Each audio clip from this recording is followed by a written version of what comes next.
Mareykanka ayaa ku baaqday in wadahadal lagu dhameeyo khilaafka u dhaxeeya dowladda federaalka Soomaaliya iyo waliba maamul goboleedyada ka jira dalka. Maslax Abuukar Xaaji ayaa faahfaahinaya warkan. Safaaradda Mareykanka ee Soomaaliya ayaa war qoraal ah oo ay soo saartay waxa ay uga dalbatay dowladda federaalka Soomaaliya iyo dowlad goboleedyada inay isugu yimaadaan shir dib u heshiisiineed isla markaana lagu xalinayo tabashooyinka ay qabaan dhinacyadan si loo mideeyo la dagaalanka Al-Shabaab loona sii wado horumarka Soomaaliya ay sameeysay sanadihii ugu dambeeyay. qoraal ka soo baxay safaaradda Mareykanka ayaa lagu sheegay in Mareykanka uu wadayo dadaalada ay kula hadlayaan dowladda federaalka iyo madaxweynayaasha maamul goboleedyada hanaan wada hadal iyo isku tanaasul oo dib loo soo nooleeyo waxa lagama maarmaan u yahay dhammaan dhinacyada si wax looga qabto caqabadaha amniga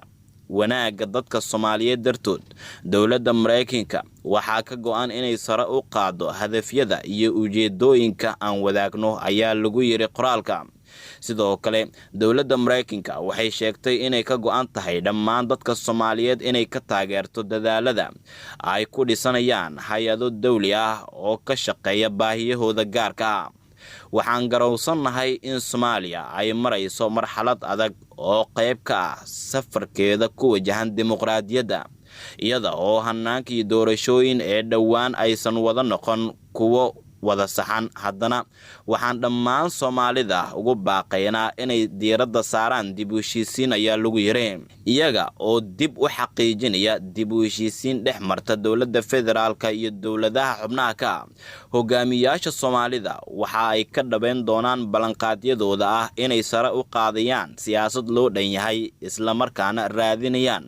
nabadgelyo xasilooni iyo deganaan muddo fog oo ay helaan shacabka Soomaaliyeed ee dhibaatooyinka kala duwan wajahaya ayaa lagu yiri warqa qoraalka ah ee ka soo baxay safaaradda Mareykanka ee Soomaaliya. Mareykanka oo kamid ah saaxiibada aadka ugu dhow Soomaaliya ayaa waxa si gaar ah uga codsaday siyaasiyiinta Soomaaliyeed in ay ka shaqeeyaan xasiloonida dalka iyo sidii gogol nabadeed la isugu wada imaan lahaa.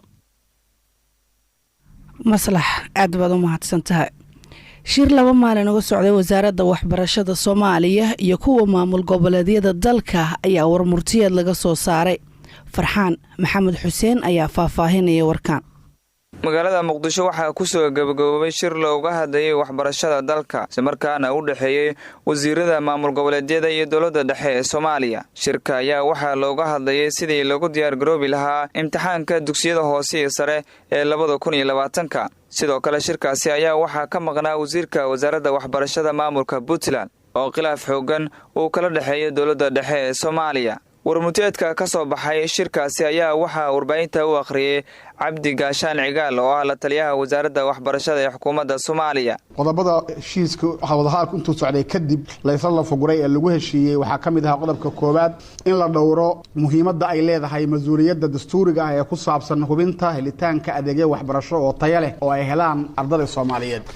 shirku wuxuu isla garwaaqsaday xaqiiqada ku qotanta in la hirgeliyo hamidaysan la xaqiijiyo hamidaysan oo ardada loo siinayo shahaadada dugsiga sare lana qaadayo imtixaan shahaadi ah oo midaysan dalka oo idil. shirku wuxuu isku raacay in la qaado imtixaanka shahaadiga ee sanad dugsiyeedka 2019-2020 inta u dhaxaysa 25-ka iyo 29-ka bisha Abriil iyada oo la isla gartay in arday kasta oo aan gelinin imtixaanka shahaadiga ee midaysan uusan xaq u yeelan inuu helo shahaadada ay bixiso wasaaradda waxbarashada federaalka Soomaaliya. shirku wuxuu isla gartay in ardaydii ku dhacday imtixaankii sanad dugsiyeedkii la soo dhaafay ee 2018-2019 ay xaq u leeyihiin inay ka qayb galaan imtixaanka sanad dugsiyeedka 2019-2020 si waafaqsan shuruudaha iyo habraacyada kale ee u degsan imtixaanka. shirku wuxuu isku raacay in dowladaha xubnaha ka ah dowladda federaalka ee Soomaaliya ay dejiyaan isla markaasna ay qaadaan imtixaanka fasalka fasalka 8aad ee dugsiyada hoose iyo dhexe si loo hubiyo sugnaanta iyo tayada waxbarashada ardayga u soo gudbaya heerka fasalka 1aad ee dugsiga sare. Shirku wuxuu ku booriyay wasaaradda waxbarashada ee dawladda federaalka inay xaqiijiso hirgelinta iyo badqabka shahaadada qaranka oo maanta loo arka inay tahay mid sumcad ballaaran ku leh caalamka intiisa kale. Ugu dambeyn, xubnaha shirka ka qayb galay waxay ugu baaqeen walaalahooda wasaaradda waxbarashada Puntland inay ku soo biiraan hanaanka waxbarashada ee dalka ayna doorkooda shariifka ka qaataan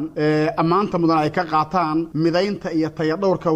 habka waxbarasho ee dalku uu leeyahay si loo badbaadiyo mustaqbalka ubadka oo ay ula tartamaan kuwa caalamka kale. Shirkan oo muddo 2 maalin socday ayaa waxaa ka soo qayb galeen xubno ka socda wasaaradda waxbarashada maamulka Puntland isla markaana uu khilaaf kala dhaxeeyo dawladda dhexe ee Soomaaliya. ciidamada booliiska maamulka Puntland ayaa xalay magaalada Garowe ee xarunta Puntland waxay ku xireen wariye Cumar Maxamed Soomane oo ka tirsanaa shaqaalaha idaacadda Kulmiye isla markaasina ahaa wariyihii gaarka ah ee madaxweyne Dani. ilaa iyo hadda lama oga sababta loo xiray wariye Cumar Maxamed Soomane ha yeeshee wararka ayaa sheegaya in wariyaha loo haysto eedeymo la xiriira war uu wariyuhu ka soo diray Garowe kaasi oo uu kaga hadlay khilaafka ka dhanka ah waxbarashada ee u dhaxeeya wasaaradda waxbarashada Soomaaliya iyo tan maamulka Puntland. agaasimaha idaacadda Kulmiye Burhaan Diini Faarax ayaa si kulul u cambaareeyay xariga loo geystay wariye Cumar Maxamed Soomane isagoona ku baaqay in si degdeg ah xoriyadiisa loo siiyo wariyahaasi. Intaad amaasan tahay adiga yarigeysana salaamaya inta aad sheegtay weeyaan hadda oo waxa noo soo sheegay in wariye Cumar Maxamed Soomane oo jooga Garowe meel dad la jooga wariyaha inta ciidan boolis yimaadeen ka haystaan kadibna ay xireen xiriirada sameynay ilaa haddana lama sheegin sababta uu xiran yahay wariyaha. waxay u badan tahay waxa dad badan baraha soo isticmaalaan oo yihiin inuu qoraal uu ku soo qoray bartiisa oo bulshada uu ka isticmaalo Facebook annagu radio Kulmiye ahaan markaan nahay marka aad baan uga xunnahay xariga wariyahan oo runtii shaqaalaha keenana kamida runtiina aan aad uga cambaareynayna maxay xarigiisa waxyaabaha marka oo ilaa hadda intaan ogeyn waxaan isku dayaynaa inaan dadaal badan aan bixino waxaana codsanaynaa haddii ilaahay yiraahdo in la sii daayo wariyahaas oo xiriirka dib loo sii sababta ah Soomaaliya marka loo fiirsho saxaafaddu waa xor. ma jiraan ilaa iyo hadda wax warar oo ka soo baxay maamulka Puntland oo iyagu xiray wariye Soomane. madaxweynaha dawladda Jabuuti ayaa ka hadlay dagaalka ka dhanka ah Al-Shabaab. Cali Suxayfa ayaa warkan faahfaahinaya. madaxweynaha dawladda Jabuuti Ismaaciil Cumar Geelle oo la hadlay laanta afka Soomaaliga ee VOA-da ayaa waxa uu ka hadlay howlgalka ciidamada AMISOM ay ka wadaan Soomaaliya dagaalka ka dhanka Al-Shabaab iyo arrimo kale. madaxweyne Ismaaciil Cumar Geelle ayaa waxa uu sheegay in waqtigan uu yaraaday awoodii Al-Shabaab ay Soomaaliya dagaalka ay kula jireen dawladda federaalka Soomaaliya sidoo kalena waxa uu sheegay in ciidamadooda qayb weyn ay ka qaadanayaan dagaalka ka dhanka Al-Shabaab sida uu hadalka u dhigay. anigu ma qabo inay soo cadowgu marka uu duulimaad dalkiisa ku yahayna waa mid marka uu dal kale oo shisheeye ku yahayna waa mid kale 2007 ayay dagaalku uga bilaabeen wadanka Soomaaliyana inuu soo dhismayo way arkayaan inuu ka soo kabayo dhibaatooyinkii xagga amniga ka haysteen way arkaan in ciidanadu iminka ay tababaro wanaagsan qaataan way arkaan in laga gacan sareeyana way arkayaan. hadalka madaxweynaha dalka Jabuuti Ismaaciil Cumar Geelle ayaa waxa uu ku soo beegmayaa xilli boqolaal ka tirsan ciidamada Jabuuti oo xilligan ka howlgala qayb ka mid ah gobolka Hiiraan kuwaas oo qayb ka qaata howlgalka ka dhanka Al-Shabaab iyadoona sidoo kale dawladda Jabuuti ay taageero dheeraad ay siiso Soomaaliya. maamul goboleedka Jubbaland ayaa lagu eedeeyay in ciidamadoodu ay ka qayb yihiin colaad beeleed ka taagan duleedka magaalada Kismaayo. Axmed Maxamed Ibraahin ayaa warkan faahfaahinaya. kadib markii deegaanka dalsan ee duleedka Kismaayo dhaca ay ku dagaalameen maalmo ka hor 2 maleeshiya beeleed kuwa oo khasaare nafeed iyo mid hantiyadeed geystay. arrintaas ayaa waxaa si soo tariyay baaqyada nabadeed ee la dirayo si loo joojiyo colaadaasi. Axmed Ismaaciil oo kamid ah baarlamaanka Jubbaland iyo siyaasi Cabdullaahi Dheere oo isla mar kamid ah baarlamaanka Jubbaland maray la hadleen Kulmiye ay ku eedeeyeen dagaalka deegaanka dalsan ka dhacay inay horinayaan ciidamada daraawiishta Jubbaland sida ay hadalka u dhigeen. intaa waxay ku dareen hadalkooda in ciidamadii laga doonayay inay badbaadiyaan shacabkooda ay ka shaqaynayaan horinta colaad dhex marta beelo walaala ah waxayna ku baaqeen xildhibaanadu in lagu baxo daminta colaadaasi si loo badbaadiyo beelaha walaalaha ee diriirta u dhexaysa ciidamo maamulka ka jira qaybkaabaa luku leh oo waxaan istaaray wax qabiil ah oo dad beeleed ah oo beela ah oo wax isku haya oo meesha ku diriray ma jiraan ciidan iyaga ka abaqato maamulka ciidanka ka mid ahaa oo markii hore ay dirireen niman shabaab iyo iyagu marka hore xoolo iyo ku dirireen meesha joogay oo ciidankii jabhad ahaana oo u dhisay maamulka meesha ka jira u dhisay hal jabhad ahaana iyo ciidankii iyo dad shacaba waxa ay marka hore waxa kale ka dhex bilaabatay haddii lama baahna waa ciidanka nimanka ciidanka ah oo meesha ka tirsan waa la yaqaanaa ururkaas ciidan jabhad ah oo meesha lagu diyaariyay bay ahayd wax qarsoon maaha waa wax dadka deegaanka oo dhan og yihiin labada beelo hadda labada ciidanka la leeyahay meesha ku diray labada qolaba waa og yihiin wax qarsoon maaha waa wax ummadda oo dhan ay og tahay wey waa qabaan dadka sababta keenaysaana sidaas weeye oo maxaa yeelay awood wuxuu leeyahay maamulkuna ciidamo fara badan ay keenaan oo meesha lafteeda inkastoo maaragtay markii ciidan meel la geenayo uu u baahan yahay in wax badan oo hawl oo tafaasiil iyo dhinacyada laftooda ciidanka la seefgareeyo uu u baahan yahay waxaa loogu eedeynaya waxa weeye awood ciidan bay isticmaali lahaayeen weliba muxuu ahaa madaxweyne axmed maxamed uu isticmaali lahaa oo ciidan uu ku kala joojin lahaa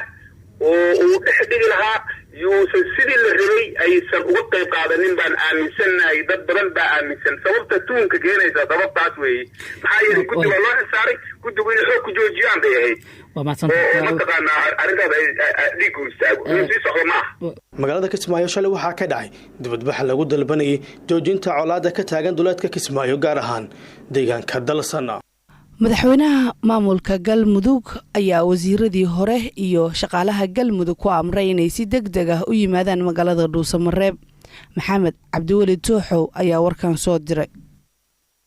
madaxweynaha maamulka galmudug axmed cabdi kaariye qoorqoor ayaa amar waxa uu duldhigay wasiirada iyo xubnaha shaqaalaha ah ee ka tirsan maamulka galmudug amarkan ayaa ah inay si degdeg ah u soo xaadiraan magaalada Dhuusamareeb ee caasimada galmudug si uu yiri loo sii wado howlaha maamulka galmudug sidoo kale madaxweynaha galmudug axmed cabdi kaariye qoorqoor ayaa waxa uu sheegay in inta laga soo magacaabayo golaha wasiirada maamulka galmudug ay sii wadi doonaan shaqada maamulka sida ay inoo xaqiijiyaan wasiiro ka tirsan galmudug amarkan ayaan la ogeyn sida uu dhaqan geli doono maadaama wasiirada galmudug ay iyagu ku kala sugan yihiin magaalooyinka Gaalkacyo iyo sidoo kale Dhuusamareeb oo ka kala tirsan gobolada Mudug iyo Galgaduud ee bartamaha Soomaaliya maxamed cabduli tooxow idaacadda kulmiye Dhuusamareeb halka warkaasi aad kala socotaan waa idaacadda kulmiye magaalada Muqdisho diyaarad ka duulaysa garoonka diyaaradaha Sabiixa ee magaalada Istanbul ayaa xalay saqdi dhexe waxay shil ku gashay meel aan sidaas uga fogeyn magaalada Istanbul waxaa la soo warinayaa inay ku dhinteen 179 qof halka ay wararku sheegayaan in hal qof uu ku geeriyooday diyaaraddu waxay ku dhacday meel geeda ah oo ka yara baxsan baa la yiri garoonka magaalada Istanbul iyadoo dadka dhaawacmayna ay ku badbaadeen diyaaradda oo aan qarxin dadka dhaawacyada qaba ayaa la dhigay isbitaalada waaweyn ee Istanbul weli waxaa socda gurmad aad u xoogan oo ay wadaan laamaha caafimaadka ee dalka Turkiga warkii subaxnimo